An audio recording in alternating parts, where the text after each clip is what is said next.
2025 सायंकाल की बेला टिकरिया आश्रम के पास की भूमि अजमेर रोड जयपुर में चल करके आए हुए आप सभी प्रेमियों का दर्शन का मुझे मौका मिला।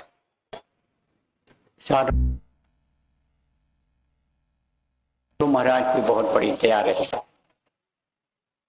आपके ऊपर भी दया हुई, आपको खींच कर यहाँ ले आए। आपके संस्कार जगे, पूर्व जन्म के संस्कार, बहुत कुछ इस जन्म के संस्कार, और प्रभु की कृपा हुई कि आप यहाँ पर आ गए।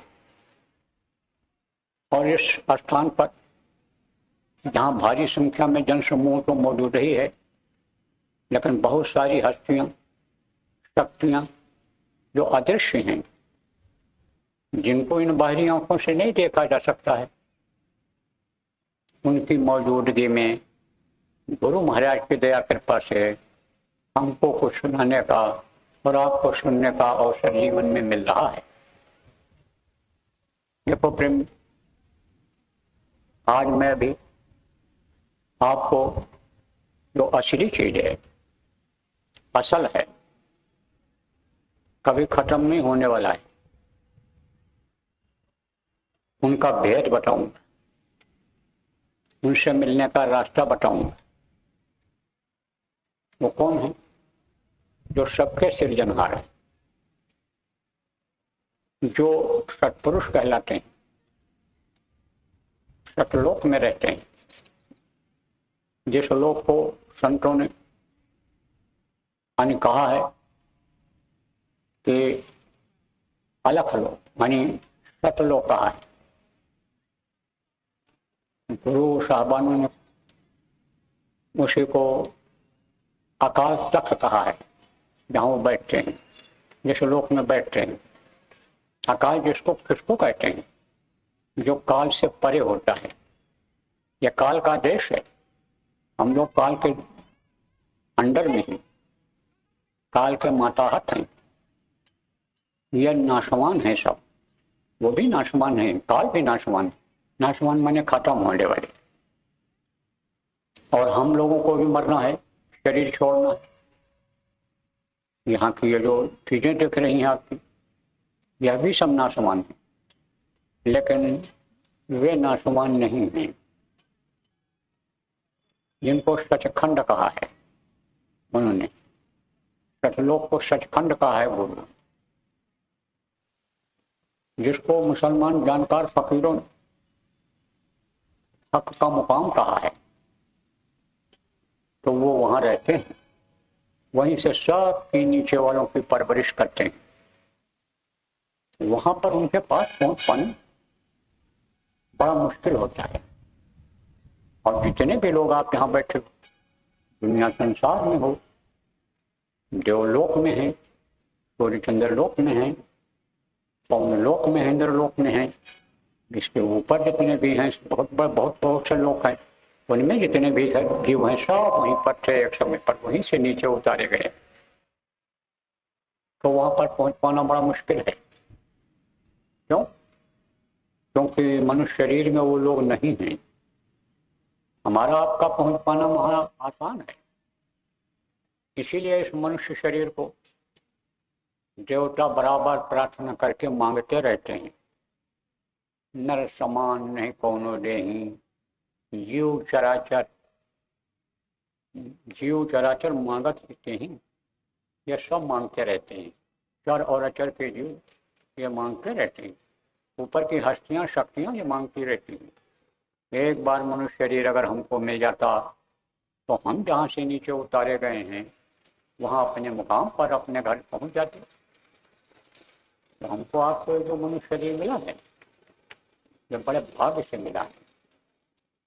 बड़े भाग्य मनुष्य तन पावा, दुर्लभ सदन तन गावा। ये भी आपको बता दें, ये जो मनुष्य शरीर मिला आपको, कोटि जन्म भटका जब खाया, करोड़ों जन्मों में जब भटके हैं, करोड़ों योनियों में जब भटके हैं, तब गाय और बैल की योनि के बाद ये मनुष्य शरीर मिला। इसलिए कहा गया बड़े भागी भाग्य जगा जब तब ये मौका मिला है कि हम अपनी आत्मा जो सोई हुई है घर को भूल गई, प्रभु को भूल गई, उसको जगा करके अपने घर अपने वतन पहुंचा दें।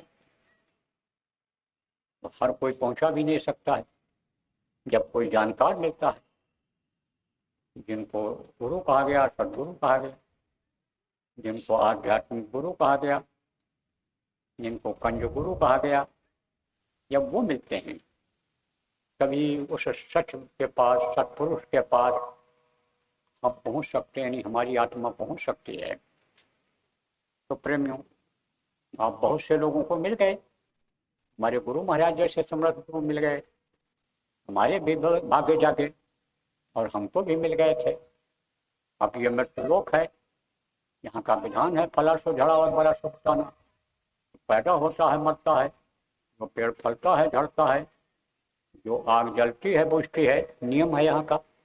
उसके अंतर्गत उनको भी शरीर छोड़ना पड़ा। संतों की यह परंपरा रही है, जाने से पहले किसी न किसी को अधिकार देकर जाते हैं। तो मुझना चीज को उन्होंने अधिकार दिया। उनको तो लाखों करोड़ों थे, लेकिन उनकी मौज हो गई, दया हो गई। मुझको समझा नालायक तो समझ लो, मैं तो अपने को नालायक ही समझता था पहले भी, अब भी। तो मैं आपको बताऊंगा आज, जो नए लोग आप आए हो, सबसे पहले जो रास्ता आपको बताऊंगा कि जिससे आपको घर में बैठ करके भगवान जिनको कहते हो उनका दर्शन होने लग जाए, देवी देवताओं का दर्शन होने लग जाए। और वो गिरा, वो आसमानी आवाज़, वो गैबी आवाज़, वो जो आपके समझो कि गुरुवाणी कहा, जिसको साउंड कहा स्पिरिचुअल मास्टर ने, वो आपको आवाज़ मिलने लग जाए, घर में बैठ करके आप सुनने लग जाओ, तो वो रास्ता मैं आपको बताऊंगा।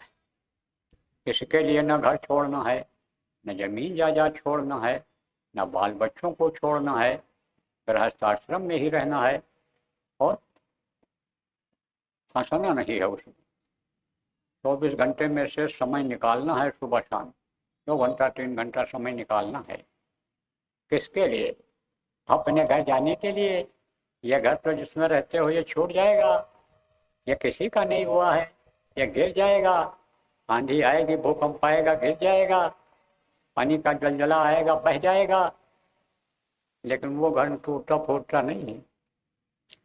जब शरीर छूटेगा, मृत्यु होगी, मरना होगा, तब जिनको आप बहुत अजीज, नज़दीक और प्यारा समझते हो, वही परिवार के लोग आपको उसी घर से बाहर निकाल देंगे। लेकिन वहाँ कोई आपको निकालेगा नहीं जब पहुँच जाओगे। एक बार निकालना हो गया, अब वो निकालने वाले ऐसे जीवों को नहीं हैं अपने यहाँ से। कौन? जो हमारे आपके सिरजनहार हैं, हमारे आपके पिता हैं। तो वहाँ आना जाना आपका शुरू हो जाएगा। रहोगे गृहस्थ आश्रम में ही और रहोगे इस मनुष्य शरीर में ही, और जब तक उम्र रहेगी, आपकी सांस की पूंजी रहेगी, सांस पूरा नहीं होगा, तब तक आप यहाँ रहोगे इसी धरती पर। लेकिन आना जाना रहेगा। कहाँ आना जाना रहेगा? वहाँ अपने घर, अपने देश आना जाना रहेगा। चले जाओगे, चले आओगे। छिन आवे छिन जाए। छिन किसको कहते हैं? समय के छोटे माप को छिन कहते हैं। ध्यान लगाओ, पहुँच गए, और ध्यान बंद करो, आँख खोलो, फिर वहीं आ गए। अब उसमें जो लोग पढ़ते, बहुत सारे लोग पढ़ते हैं, स्वर्ग है, वैकुंठ है, पितृलोक है, सूर्यलोक है, चंद्रलोक है, उससे ऊपर शिवलोक है, ब्रह्मा लोक है, विष्णु लोक है, इनकी माँ आद्या महाशक्ति का लोक है, इनके पिता ईश्वर का लोक है, ब्रह्म लोक है, पार ब्रह्म लोक है, उसके बाद तक सतलोक है। इनमें भी आना जाना आपका रहेगा। जाओगे तो इधर से ही, अभी तो रुकावट है आपको जाने में, लेकिन जब कोई जानकार मिल जाएगा, रास्ता बता देगा। जब हमारे गुरु महाराज जैसे गुरु मिल गए, तब कोई रोक टोक नहीं रह गई, क्योंकि मुहर लग गया उनका, उनके जीव हो गए हम लोग, तो आने जाने में कोई दिक्कत नहीं रह गई। कि जैसे किसी लो, जैसे यहाँ के कलेक्टर साहब हैं, अब कलेक्टर का कोई चपरासी हो और वो अपने कंधे पर डाल ले, चपरासी जिलाधिकारी कल लगा ले, वो आई समझो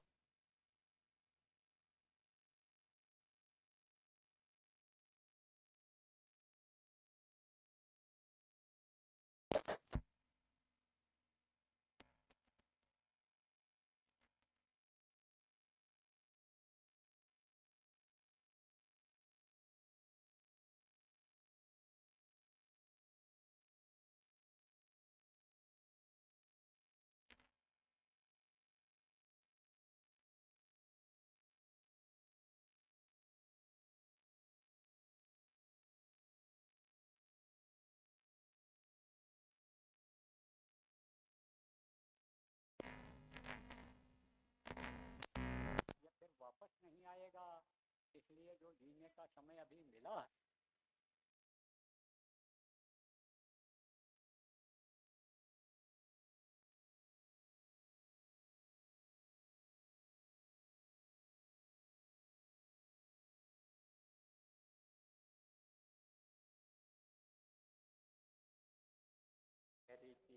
चाहे पति हो, चाहे सास हो, चाहे ससुर हो, चाहे माता पिता हो, चाहे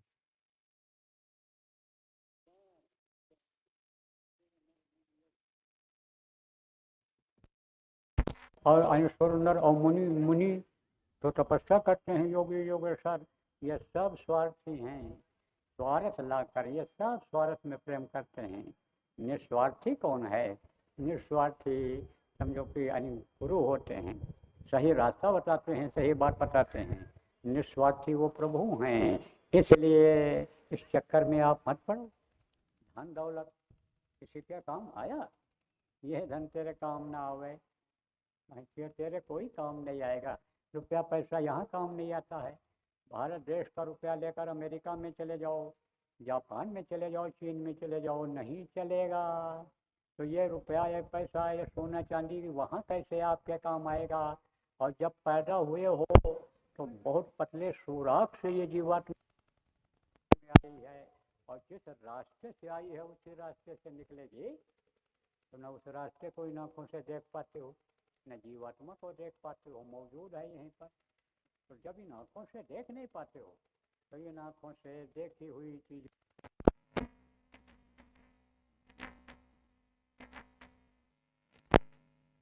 माया है जगदीश की। रुपया पैसा को माया कहा गया है, उसी का सारा पसारा है। रुपया दे करके पौधा खरीद के लाते हो, बगीचा लगवाते हो, रुपये से कुआं खोदवाते हो, रुपये से खेती करते हो, रुपये से व्यापार करते हो, रुपये का ये सब खेल है। तो ये सब माया का पसारा है। तो ये है किसका?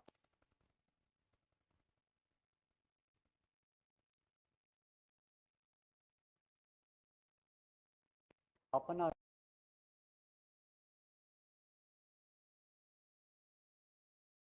समझो, और जानते हुए भी उसको न करे, वो है गंवार। तो गंवार आदमी उसको अपना कहता है, सजो के रखता है, संभाल के रखता है, छुपा के रखता है, लेकिन उसकी थोड़ो है। उसके भाग्य से हटा और चोर आया ले गया, इंस्पेक्टर आया ले गया, सरकार माया है जगदीश की। अपना का है गंवार।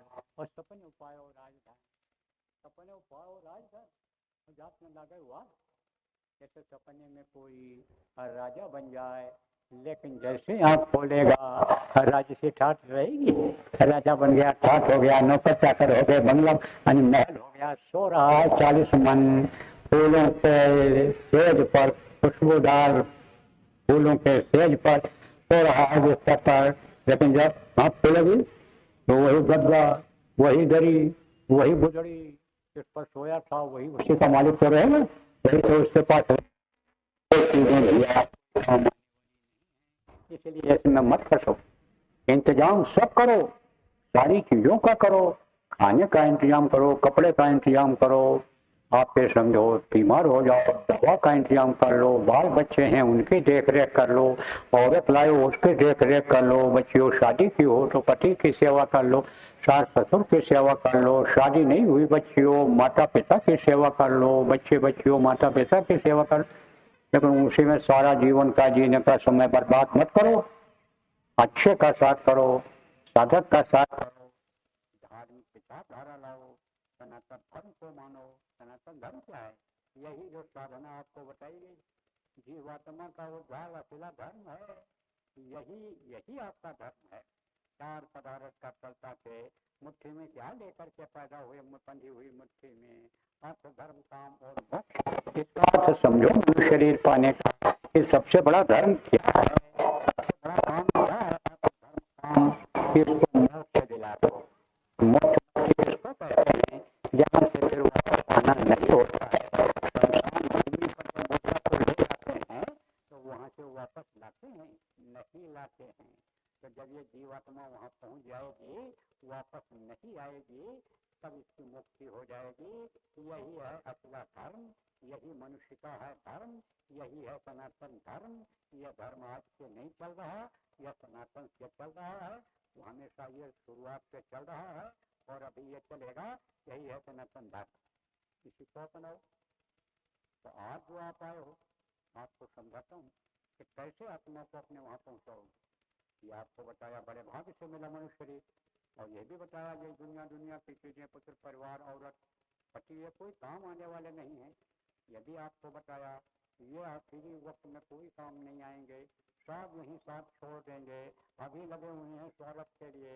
यदि आपके समझ में आ गया, यदि आपको बता दिया कि भाई इसमें 24 घंटा न फंसे रहो, समय निकालो। क्या करने के लिए? सुमिरन करने के लिए, ध्यान करने के लिए, करने के लिए समय आपको। सुमिरन मुख्य रूप से कहते हैं माला जपने को, ध्यान बताऊंगा आंख से देखने को, कान से सुनने को, भजन कहते हैं उसको, भजन को आपको बताऊंगा। और क्या बताऊंगा? नाम बताऊंगा। कौन सा नाम? या राम नाम, कृष्ण नाम, के कबीर नाम, के नानक नाम, के दादू नाम, ये जितना नाम है, जो शरीर का नाम लोगों के रहा वो नाम नहीं।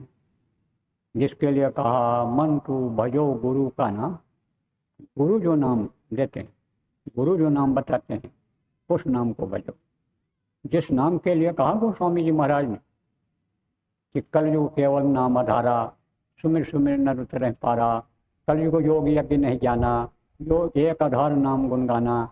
उन्होंने कहा यज्ञ जब तब का समय खत्म हो गया, कलयुग में इससे किसी का उद्धार नहीं हो सकता है। कलयुग में केवल एक आधार है पार होने का, जीवात्मा के कल्याण का, मुक्ति मोक्ष का केवल एक आधार है, नाम का सुमिरन करना, नाम का जपना। जिसको रानी समझो, पहले भी लोगों ने जपा, सुमिर पवन सुत पावन नामू, अपने बस कर राखो रामू। यानी जिसको, जिनका सुमिरन करते थे, जिस नाम उसका सुमिरन करते थे, जो नाम का सुमिरन करने आपको हमको बताया गया और आज आपको बताया जाएगा प्रेमियों, इस नाम का वो सुमिरन करते थे। इससे जो वो राम है, एक राम सब जग से न्यारा, उनको अपने वश में कर रखते थे। जब चाहते थे उनका दर्शन करते थे। तो ये वो नाम आपको बताऊंगा जिसके लिए गोस्वामी जी महाराज ने और भी कहा कि राम कृष्ण, जिनके लिए कहा गया राम कृष्ण से को बड़े सो जो कुरकीन, तीन लोग के जय धनी गुरु आगे अधीन। आपके समझो गुरु के अधीन होकर के उन्होंने अनि समझो की इस विद्या को सीखा था। कौन सी विद्या को? नाम जपने को सीखा था, नाम की महिमा को समझा था, लेकिन नाम के बारे में उनको जानकारी नहीं हो पाई। राम न सके नाम गुड़ गए, उसमें गुड़ कितना है? गुरु से मिला तो नाम उनको, लेकिन उस समय के जो गुरु को जानकारी थी जितनी, वो नाम उन्होंने दिया। जिस नाम में शक्ति थी उस नाम को उन्होंने दिया। लेकिन ये नाम जो संतों ने बताया, जिसका भेद खोला, उसकी जानकारी उनको भी नहीं थी। राम न सकें, जिन राम को लोग भगवान मानते हैं, जिनको श्रद्धा की दृष्टि से हम भी देखते हैं, मनुष्य शरीर में रहते हुए भी उन्होंने गुरु के शरण में रह करके 12.5 वर्ष तक तपस्या किया और विद्याओं को सीखा था। जो विद्या गुरु उनके थे, आप ये समझो कि उनको श्रद्धा की दृष्टि, और उससे रावण को मारा था, उससे उनको हम भी श्रद्धा की दृष्टि से देखते हैं, लेकिन हम उनको जानते भी हैं, पहचानते भी हैं। तो अब वो तो रहे नहीं, चले गए, तो अब फोटो भी उनका नहीं है, अब आदमी का बनाई हुई मूर्ति भी यानी समझो उनकी है, तो हम क्या उस पर मत्था फोड़ने के लिए जाएं। लेकिन श्रद्धा की दृष्टि से हम भी उनको मानते हैं, तो वो भी इस नाम को नहीं समझ। और भी बता नहीं, नाम रसायन पीजिए, यही अवसर है दांव, फिर पीछे पछताएगा। जब चला चली हो जाए तो हलक करो मैं नाम बढ़ाई, राम ने सके नाम गुड़गाई। कहा ना, कहाँ से पढ़न कि जिनको लोग भगवान मानते हैं वो भी नहीं नाम की महिमा को समझ पाए। समझा कौन? जिसने समझने की कोशिश किया। तो जो ये जितने भी शरीर के नाम हैं रहे, ये वो नाम नहीं है। तब कौन सा नाम है कि नाम लिया तो बहुत सिंधु सुखाही, नाम लेते ही बहुत सागर सूख जाए और पार हो जाओ? वो कौन सा नाम है? नाम रहा संतन आधीना, और संत बिना कोई नाम न चीना। गुरु महाराज जैसे संत जब मिलते हैं तब वो नाम को बताते हैं। तो कहोगे अब गुरु महाराज कोई हमारे कहाँ मिलेंगे, बता के गए ये नाम बताएंगे तो नाम आपको बताता हूँ। वो कौन सा नाम है? शब्द नाम, शब्द भेदी नाम, ध्वन्यात्मक नाम, आवाज से जो नाम निकला है वो नाम आपको बताऊं। तो वो 5 नाम है, 5 नाम। अब जिसका नाम होता है उसका रूप होता है, उसका स्थान होता है और उसकी होती है आवाज। जैसे आपका नाम है और आपका रूप माने ये चेहरा है, और आप कहीं रहते हो आपका स्थान है, और आपके मुंह से जो आवाज निकलती है वो आवाज है। तो आप पे समझो कि इसी तरह से इनके 5 नाम हैं और 5 रूप हैं, पांचों के अलग अलग, पांचों के स्थान अलग अलग हैं और पांचों की आवाज है। वो मैं भी आपको बताऊंगा, रटाऊंगा, याद कराऊंगा।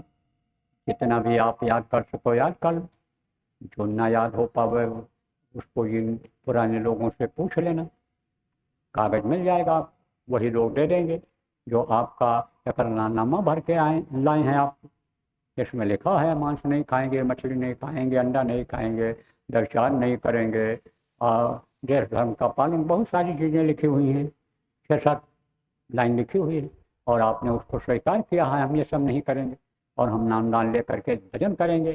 तो आप ये समझो वही आपको समझा देंगे। ना वो समझाने वाले मिल पाए तो यहाँ बहुत लोग हैं, देखो लाखों की संख्या में यहाँ पर आदमी है इस समय। ये मैदान में तिल रखने की जगह नहीं है, ये भर गया। उधर पीछे भी लोग बैठे मिलेंगे आपको, दूर भी उधर भी मिल जाएंगे। एक जगह जहाँ छाया है, लाउड स्पीकर लगा है, वहीं सुन रहे हैं तो मिल जाएंगे, आप वो समझा देंगे, समझा देंगे।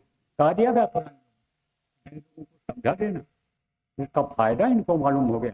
जो नामदान लोगों को, ज़्यादा लोगों को दिलाते हैं और समझाते हैं, सुमिरन ध्यान भजन कराते हैं, उनको फायदा भी हो रहा है। तो कहोगे बाबा बता दो क्या फायदा होता है? अरे क्या क्या फायदा होता है लोगों को, वो तो जो ही प्रॉपर सोई जाना, जिसको फायदा मिलता है वही जानता है। तो इनको बता दिया गया और पुराने लोग आप समझ भी लो, उसका लाभ मिलता है तो समझा देना इनको, सुमिरन ध्यान भजन करा देना। कल सुबह देने की इच्छा थी लेकिन हमने कहा शाम को अगर नामदान दे देंगे तो रात भर में ये सीख जाएंगे और फिर करना शुरू कर देंगे। इनका समय नहीं बर्बाद होगा, रात में लोग फ्री रहेंगे भी या सीख लेंगे, लोग सिखा देंगे इनको। तो आप उनसे सीख लेना। हमको बताएंगे इस सुमिरन के बारे में, ध्यान के बारे में भी बताएंगे, भजन के बारे में भी बताएंगे। आज थोड़ा कम बताएंगे, कल सुबह थोड़ा विस्तार में बता देंगे इसी चीज़ को, क्योंकि इनको भी बताना रहेगा कार्यकर्ताओं को, लोगों को। अब बताना कब कहाँ समझाना रहेगा, यह बात तो मैं अभी आपको नाम विस्तार में बता दूंगा कल सुबह। जितनी जानकारी है हमारे पास, और भी जानकारियाँ मिलेंगी आपको। किससे मिलेंगी? अनुभव वाले लोगों से मिलेंगी, अच्छे साधकों से मिलेंगी, जो बहुत देर तक साधना किए हैं, लगातार कर रहे हैं, जिनका हृदय निर्मल था, भाव अच्छा था, जिनके बुरे कर्म नहीं थे, जिनको कुछ मिल गया, किस तरीके से मिला है वो और कैसे किया है, वो लोग भी आपको बता देंगे। तो प्रेमियों, समय निकलता चला जा रहा है और अभी आज आपको गोष्ठी वगैरह भी करनी है, समझना है हर चीज़ को। तो आपको मैं नामदान जो देता हूँ, समझो आप कि आपको अभी जितना आ जाए, याद हो जाए याद कर लेना, और नहीं तो बाद में समझ लेना।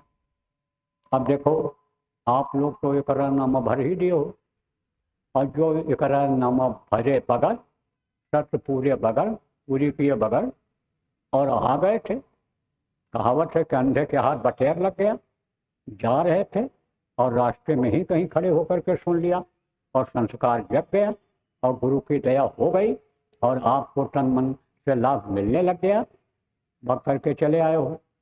तो आप लोग भी गलती अब मत करना, किसी भी पशु पक्षी का मांस मत खाना। किसी भी धर्म में यह जायज नहीं है, चाहे इस्लाम धर्म हो, चाहे जैन धर्म हो, चाहे बौद्ध धर्म हो, चाहे अन्य गुरु जो आए, किसी ने यह नहीं कहा है कि मांस खाओ। सब लोगों ने कहा है दया धर्म, अहिंसा धर्म है, यही कहा है। जीवों पर दया करो, हर जीव पर दया करो।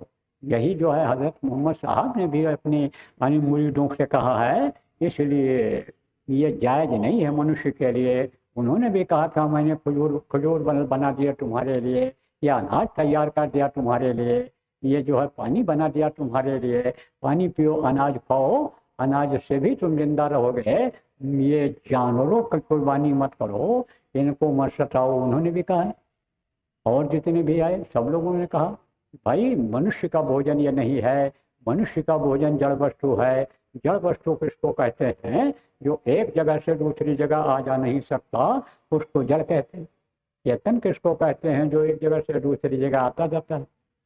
कुछ चेतन ऐसे हैं कि जो बनाए गए इसी काम के लिए, जैसे कुत्ता हैं, जैसे आपके समझो कि गिद्ध हैं, जैसे वे जानवर हैं जो मांस खाते हैं। कोई मांस सड़ रहा है तो आदमी उसको थोड़ा उठाकर फेंकेगा, पड़ा हुआ है, कहाँ ध्यान देते हैं लोग? घायल हो जाता है, चिल्लाते रहते हैं लोग, चले जाते हैं खड़े होकर वीडियो बनाकर। कोई उनकी सेवा करता है, मदद करता है? सेवा भाव ही खत्म होता चला जा रहा है। क्यों? कलयुग है। तो उनको किस लिए बना दिया गया कि वो खा पी के साफ कर दे? देखो लंबे मुंह वाले होते हैं, जिनको सूकर सूकरी कहते हैं, क्या करते हैं? गांव में जहाँ लेटरिन नहीं बनी है, लोग जाते हैं बाहर लेटरिन के लिए सुबह सुबह जल्दी उठ करके, और उजाला होते होते जाते हैं, साफ करके चले आते हैं। और अगर न होते वो, और गांव की आबादी के हिसाब से अन्य लोग जाते, तो कितनी दूर चले जाएंगे? अरे भाई थक जाएगा आदमी 4 कोस जाने में लेटरिन करने के लिए, तो 1-8 किलोमीटर चला जाएगा। बदबू तो बहुत दूर तक आती है, इसे समझो 4 कोस की बदबू आ जाती है। अभी तो ये गिद्ध कौवा बदबू सूंघ करके पहुंच जाते हैं मरे हुए के पास मांस खाने के लिए, ये जानवर। अब आप ये समझो प्रेमी हो कि ये सब उसने अपने हिसाब से सब बनाया है कुदरत ने। जब से मांसाहार बढ़ा, तब से बीमारियां बढ़ती चली जा रही हैं, बुद्धि लोगों की खराब होती चली जा रही है, खून में गर्मी बराबर बनी रहती है, गुस्से में ही रहता है, और गुस्सैल आदमी कुछ नहीं देखता है कि कितना नुकसान हो रहा है। वो अपने घर का सामान का तोड़ फोड़ कर देता, धन को बर्बाद कर देता, यहाँ तक कि अपने परिवार को भी गुस्से में, अपनी औरत को, अपने बच्चे को, अपने बाप को, अपने बेटे को मार डालता है। ये जो शराब का नशा है, जो उसका सौतेला भाई है, किसका? मांस का। यानी ये शराब और मांस, ये चरित्र को भी गिरा देता है, माँ बहन बहू बेटी की पहचान को भी खत्म कर देता है। क्योंकि ये जुड़वा भाई के साथ यानी समझो कि एक बहन भी जुड़ जाती है। कौन? शराब, कबाब और शबाब, ये तीनों तीन हो जाते हैं। वो दोनों क्या मांगते हैं? शबाब, सुंदर औरत चाहिए। यानी जब नशे में आता है तो कुछ नहीं, कोई भी मिल जाए, उसी से बच्चा पैदा करने का काम कर बैठता है। तो भैया इससे दूर रहना, मान शराब को दूर हटाओ, धरती पर सत्युग ले आओ, हाथ जोड़कर विनय हमारी, सजो नशा बनो शाकाहारी। हम तो यही सब लोगों से कहते हैं और आपसे भी कहते हैं। तो पुराने लोग गलती मत करना, या मत सोचो हम अल्लाह मियाँ हो गए, खुदा हो गए, हम गए कार्यक्रम करके आ गए, कार्यक्रम में सुन के आ गए, दया दुआ मांग कर लेकर आ गए, अब हम हज कर लिए तो दाढ़ी के नीचे कुछ भी करो। ऐसा मत करना। ये जो कहावत है, आप मांस मत खाना, मछली मत खाना, अंडा मत खाना, और दूसरी औरत के साथ बुरा कर्म मत करना, दूसरे पुरुष के साथ बुरा कर्म बच्चियों मत करना। और नए लोग जो आए हो, यही बात आप लोग भी खुद ठीक से समझ लो। और बाकी आपको समय निकाल कर 24 घंटे में करना है, बहुत समय है आपके पास। संकल्प बनाओगे तो समय आपका निकल आएगा। टाइम टेबल बना लोगे। टाइम टेबल किसको कहते हैं? जैसे बच्चे पढ़ते हैं तो वो खेल खेल आते हैं, स्कूल भी चले जाते हैं, और समाचार भी सुन लेते हैं, माता पिता के पास भी बैठ जाते हैं, भोजन कर लेते हैं, नाश्ता भी कर लेते हैं, लेकिन जब पढ़ते हैं तब टाइम टेबल के हिसाब से बैठ जाते हैं। इतने बजे से इतने बजे तक हमको पढ़ना है, इतने बजे से इतने बजे तक हिंदी पढ़ेंगे, इतने बजे से हिंदी अंग्रेजी पढ़ेंगे, गणित पढ़ेंगे, भूगोल इतिहास पढ़ेंगे, इतने बजे से सब टाइम टेबल बना लेते। तो सारा विषय पढ़ लेता है, सारा काम कर लेता है। और जो बैठे रहते हैं, बर्बाद करते हैं समय को, घंटों टेलीफोन करते रहते, घंटों नहाने में लगाए रहते हैं, नाश्ता रखा है तो भी सोच रहे हैं, कुछ देख रहे हैं, फिर उसके बाद नाश्ता करते हैं, खाना खाते हैं, तो वो अपने जीवन का समय बर्बाद कर दे रहे हैं, अपने जीवन को धोखा दे रहे हैं। इसलिए टाइम टेबल आप टाइम टेबल बना लो और टाइम टेबल के हिसाब से सब काम करो तो समय निकल आएगा आपके। 24 घंटा फंसे रहो चाहे उसी काम में, और चाहे उस काम को 20 घंटे में कर लो, 18 घंटे में कर लो, 15 घंटे में कर लोगे, पूरा हो जाएगा। पूरा करने वाला तो दूसरा है। कोई रुपया बाकी है, 4 बार दौड़ करके जाते हो नहीं देता है, और जब गुरु की दया हो जाती, प्रभु की कृपा हो जाती, दैवी कृपा हो जाती है तो अपने आप लाकर दे देता है। रास्ते में मिल जाता है, कहता भाई बहुत दिनों से बाकी है, अपना ले लो। जब कहते हो ना दया हो गई प्रभु की, ये मिल गया, अटका हुआ माल, फंसा हुआ माल जब दया होती मिल जाता है, तो उस पर विश्वास तो करो, गुरु पर विश्वास तो करो प्रेमियों। कोई काम में रुकावट नहीं आएगी। अगर यही बात आप लोग मान लोगे मेरी, एक चाहे नए हो, चाहे आज नामदान लेने वाले नए हो, और चाहे पुराने नामदानी गुरु महाराज के टाइम के उसके बाद के हो, कि अगर आप भजन करने लग जाओगे, एक काम यही करने लग जाओगे, 24 घंटे में समय निकाल करके आप करने लग जाओगे, तो इसी से आपके काम में रुकावट नहीं आएगी। एक साधे सब सधे और सब साधे सब जाए, यह भी आपको बता देते हैं कि आप भूखे नहीं सोओगे। दुनिया वालों को तीसरे दिन मिलेगा खाने को, आपको दूसरे दिन मिलेगा। अगर किसी को दूसरे दिन खाने को मिलता है तो आपको दोनों टाइम मिलेगा। विश्वास, गुरु पर विश्वास करो, देने वाले गुरु ही हैं आप। और मांस मत खाना, मछली मत खाना, अंडा मत खाना, शराब मत, और दूसरे औरत और दूसरे पति पर और उसके साथ, लड़के के साथ, लड़की के साथ आप गलत काम मत करना। बच्चे ये याद कर, और करोगे तो सख्त सजा मिलेगी। ये भी बताया था, जान करके जो गलती करता है उसको सख्त सजा मिलेगी। जब तक सेवा का फल रहता है, याद कर लो, रट लो इस चीज को, और सुन लो, समझ लो कि जब तक सेवा का फल रहता है, पूर्व जन्मों के कर्मों का फल रहता है, तब तक तकलीफ महसूस नहीं होती। और जैसे ये खत्म होता है, तैसे तकलीफों का अंबार खड़ा हो जाता है, पहाड़ खड़ा हो जाता है। तकलीफों का इतना बोझा आ जाता है कि आदमी उठ नहीं सकता, पड़ जाता है चारपाई पर। तो यही बात आप समझ लो। इसलिए जो बात कही जाए, ये 100% की बात समझो आप। तो नामदान देता हूँ आपको, 5 नाम बताऊंगा, 5 रूप, 5 स्थान, 5 क्रियावाई। अब 3 चीज और समझो आप। सुमिरन ध्यान भजन 3 ये बताया, और 3 चीज और समझो। वो 3 चीज क्या है? वो है 3 आँख, 3 कान और 3 नाक। तो कहोगे भाई 2 ही आँख तो है, एक आँख ऐसी है कि जो इन आँखों से नहीं देखी जा सकती है, उसी से वो लोक दिखाई पड़ते हैं, स्वर्गलोक, वैकुंठ लोक, इंद्रलोक, पवन लोक, ये सब उससे दिखाई पड़ते हैं। वो जो है आपका बंद है, इसलिए उससे नहीं दिखाई पड़ता है। क्यों बंद है ये भी आपको बता दें। यही जो कर्म आ गए, अच्छे और बुरे जो कर्म आ गए, वो उस पर लग गए हैं, बंद हो गए। अब जब तक कर्म नहीं कटेगा तब तक वो समझो कि दिखेगा कैसे। तो बहुत लोगों ने कोशिश किया इसको, कर्मों को काटने के लिए बहुत कोशिश किया। शुद्ध पुराण बहु कहो उपाय, छूट न अधिक अधिक अर जाई, और उलझ गए उसी। किसमें उलझ गए? किताबों में उलझ गए, यज्ञ जब तप में उलझ गए। बहुत कोशिश किया, यानी आपके समझो कि बहुत युगों से लगे रहे उस तीसरी आँख के सामने के कर्म को हटाने के लिए, लेकिन वो हटा नहीं। क्यों नहीं हटा? कर्म फांस छूटे नहीं, सुबह आपको बताया था। कहते करो उपाय, और सदगुरु मिले तो उबरे, नहीं तो भटका खाए। सदगुरु नहीं मिले, कर्मों की सफाई का उपाय बताने वाले नहीं मिले, कर्मों को लेकर के, अपने दूसरे के कर्मों को लेकर के अपनी ज्ञान अग्नि में अंदर में जलाने वाले नहीं मिले।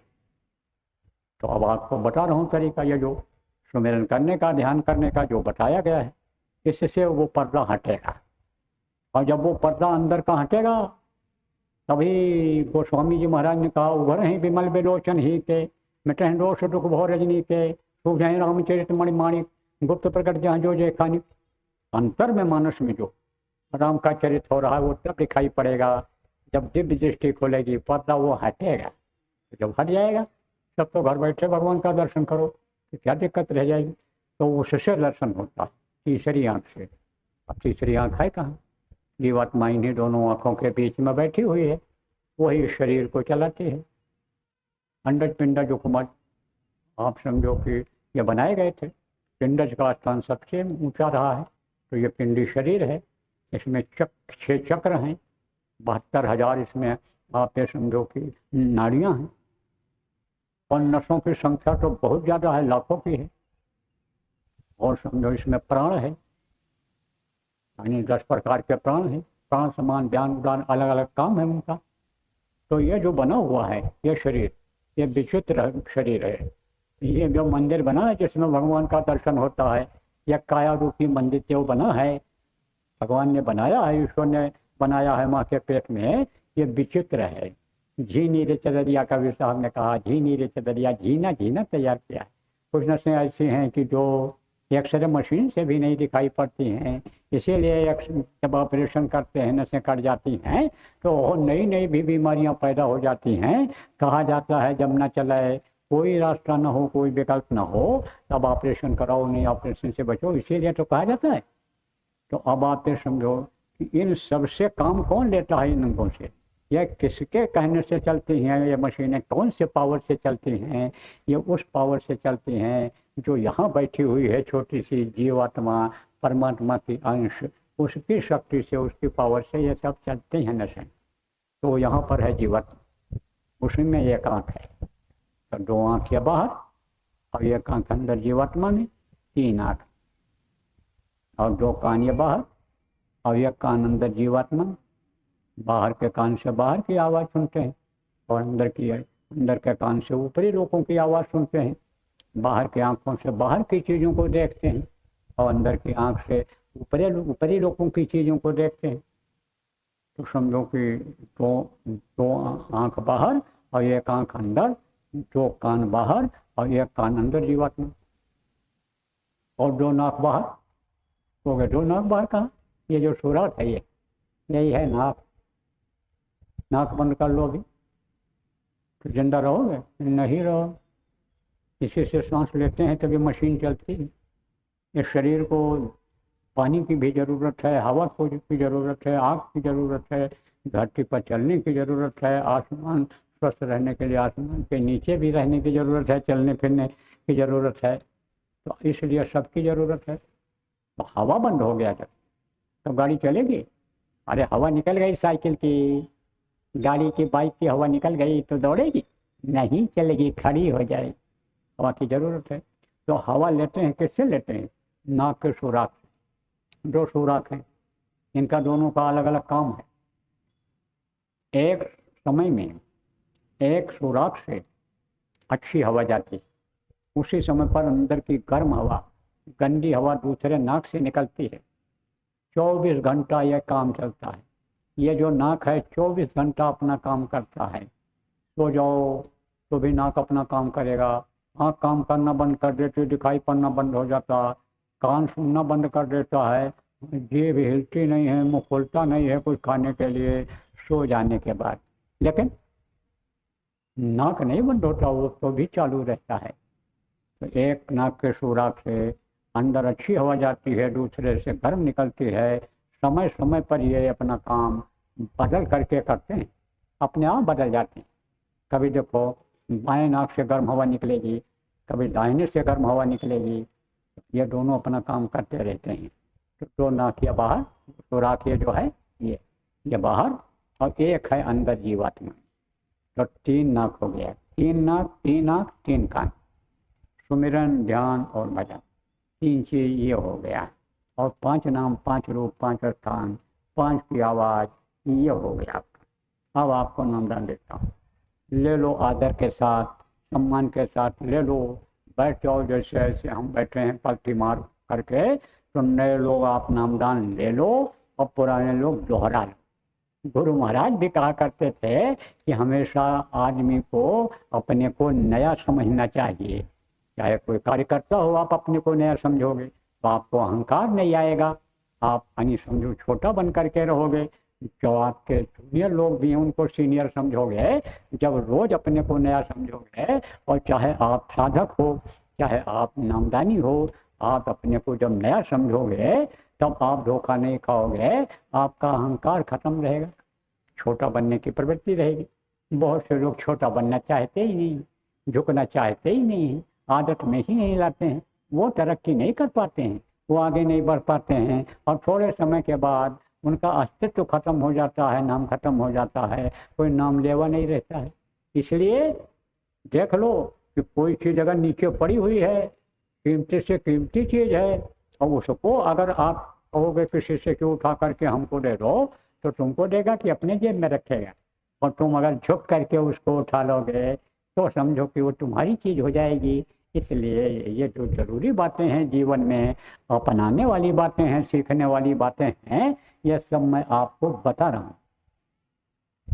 पुराने लोग दोहरा लो, अब नए लोग नामदान ले लो।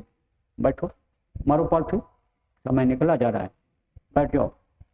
जो जो नाम बोलूँगा आप लोग बोलना, और जब मैं बोलना बंद कर दूँगा तो आप भी बोलना बंद कर देंगे, फिर आपको समझाऊँगा। बैठ जाओ।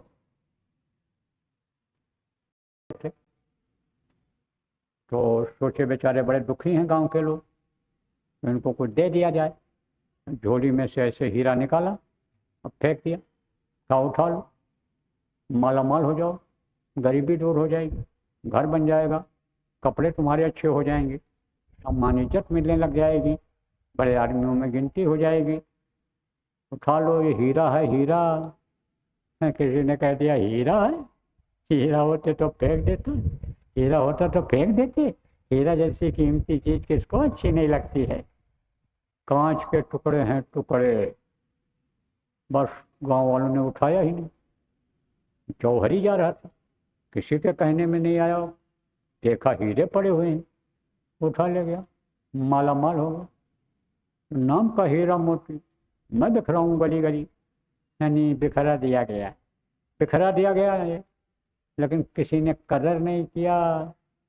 आप ये समझो कि किसी ने कदर न जानी कहा गया है, तो कदर नहीं किया, अब दुख झेल रहे हैं। तब सोचा गया भाई कि मेहनत किया गया है, और गुरु महाराज के नाम पर श्रद्धा भाव से ये लोग आए हैं, इसलिए तकलीफ को दूर करने के लिए साधना शिविर लगाई जाए। जब साधना करेंगे तब इसका महत्व समझेंगे, कीमत समझेंगे, और इन नामों का फायदा होगा। जब सुमिरन ध्यान भजन करेंगे, साधना शिविर लगाना शुरू किया गया। पहले तो साप्ताहिक सत्संगों में जाने के लिए कहा गया, साप्ताहिक सत्संग में लोग नहीं जाने की आदत डाले, फिर कुछ गए कुछ नहीं गए, कभी नहीं गए, जाने बंद कर दिया।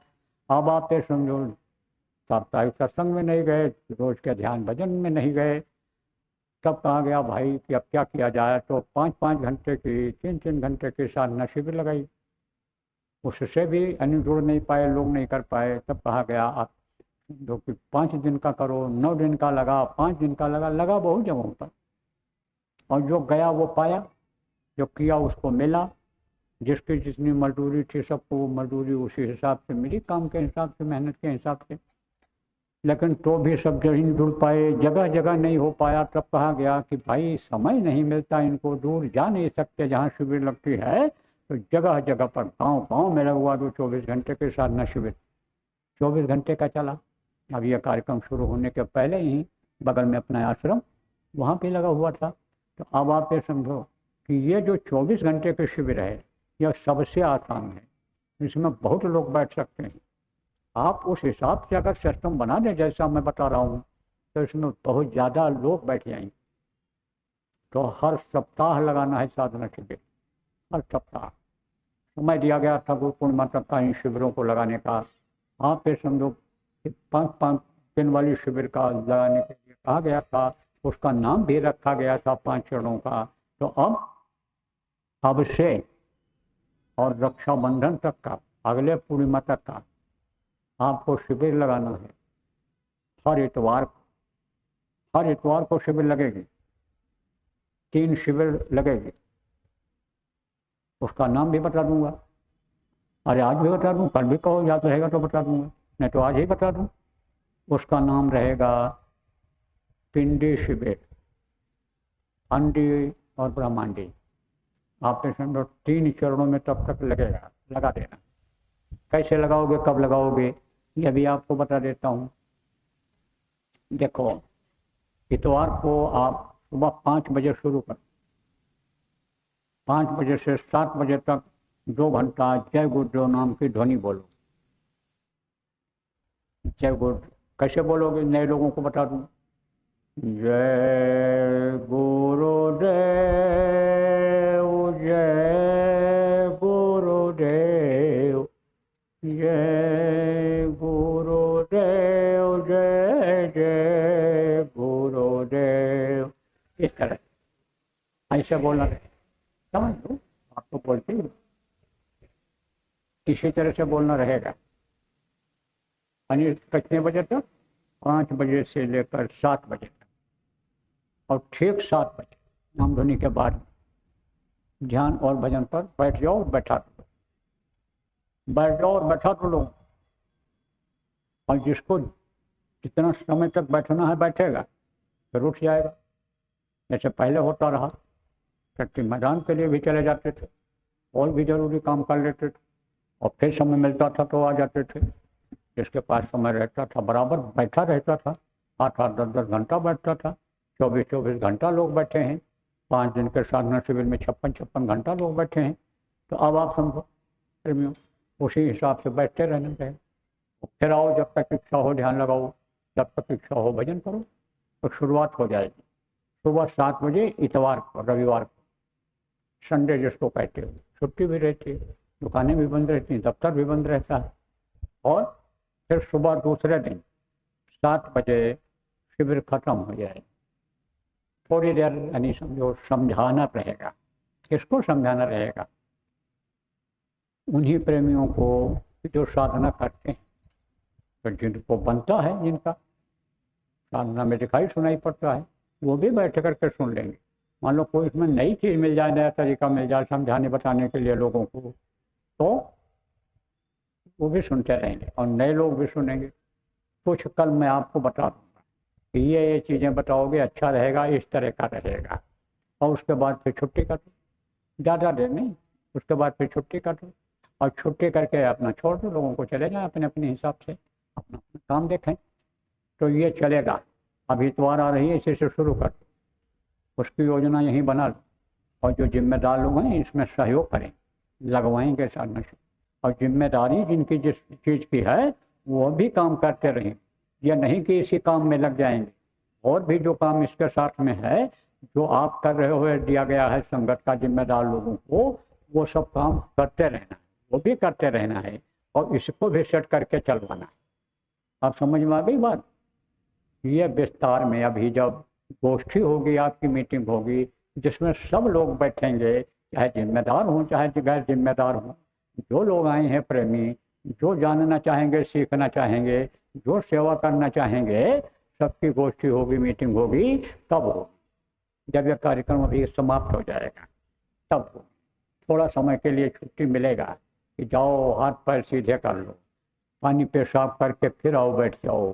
तो मीटिंग कितने बजे से होगी, यानी उसकी घोषणा ये कर देंगे। ध्यान देना लाउड स्पीकर की तरफ, जब आवाज़ आएगी उस समय आप बैठ जाना, यहाँ सुन लेना, ये सब बता देंगे आपको। तो ये करना रहेगा। इसके अलावा और भी जो काम है, जो चल रहा है, वो चलेगा। कल सुबह जब विदाई होगी यहाँ से, जब चली चला का बेला होगा, तब कुछ और होगा तो मैं आपको मंच से बता दूँगा, जो भी आदेश होगा मंच से बता दूंगा आपको। तो अब आप बैठ जाओ, डालो कपड़ा, ध्यान लगाओ और भजन करो। फिर मैं जब आवाज़ लगाऊंगा तब आप कान खोल देना, और उसके बाद इस कार्यक्रम का फिर समापन कर दिया जाए। बैठो, डालो कपड़ा, बंद करो आँख, सब लोग बैठ जाओ, नए पुराने बैठ करके ध्यान भजन करो। उठेगा नहीं कोई, फिर बैठ जाओ, बैठो। बाधा लगा उनको डालो तो समझो पाप लगेगा, कर्म लगेगा। कितना भी आप समझो कि आप फायदा चाहो, दुख तकलीफ दूर करना चाहो, फिर होता नहीं है, क्योंकि अनुशासन के खिलाफ काम करते हो। अब निकलना हुआ करे, जाना हुआ करे, ना बैठने की इच्छा हुआ करे, तो पीछे बैठो, चले जाओ। कोई ज़बरदस्ती थोड़ो है, कोई हमारा फायदा थोड़ो होने का, नया इन साधकों का होना है, आपसे आपका ही होना है इन साधकों से। इनके काम में तो न बाधा डालना। अब आँख खोलोगे नहीं, यानी आँख बंद नहीं करोगे, तो देखिएगा कोई, तो कुछ नहीं। चक्कर चक्कर देखते रहो, समय बर्बाद करते रहो। चलो बैठ जाओ, डाल लो कपड़ा जो